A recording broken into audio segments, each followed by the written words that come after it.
Hello friends, welcome back to my channel. आज फिर हम आपके लिए एक नई कहानी लेकर आए हैं। पान वाले को चुना।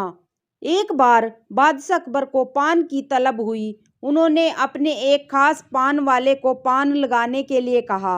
उसने पान बनाकर बादशाह को दे दिया।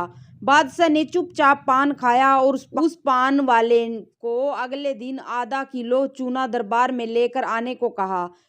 वह नहीं जानता था कि बादशाह ने उसे ऐसा क्यों कहा। वह चुपचाप चूना लेने बाजार चला गया।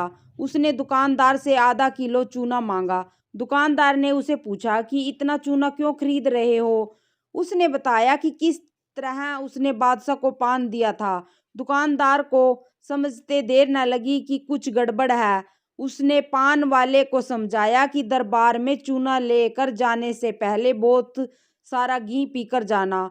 उसने सलाह मानकर वैसा ही किया और दरबार में जाने से पहले खूब सारा घी पी लिया।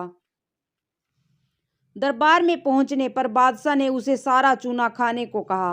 वह हैरान रह गया। उसे उम्मीद न थी कि बादशाह ने उसे चूना इसलिए मंगवाया था, लेकिन वह तो इसके लिए तैयार था, इसलिए उसने सारा चूना खा लिया। इसके बावजूद उसे कुछ नहीं हुआ तो बादशाह ने उसे कारण जानना चाहा।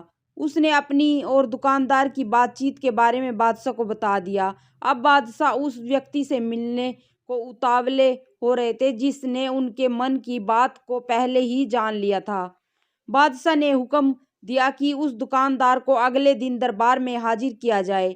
अगले दिन उस दुकानदार को दरबार में लाया गया। बादशाह ने उसे पूछा कि वह उनके मन की बात को कैसे समझ गया।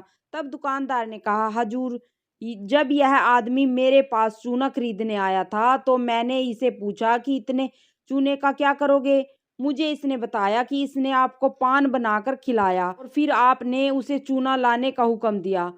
तब मुझे समझते देर न लगी कि जरूर गलती से इसने पान में चूना थोड़ा ज़्यादा लगा दिया होगा, जिससे बादशाह के मुंह में छाले हो गए होंगे, और इसी का एहसास करवाने के लिए आपने इसे चूना मंगवाया।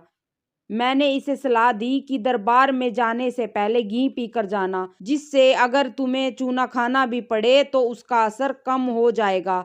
यह दुकानदार और कोई नहीं, बीरबल ही थे। Thanks for watching.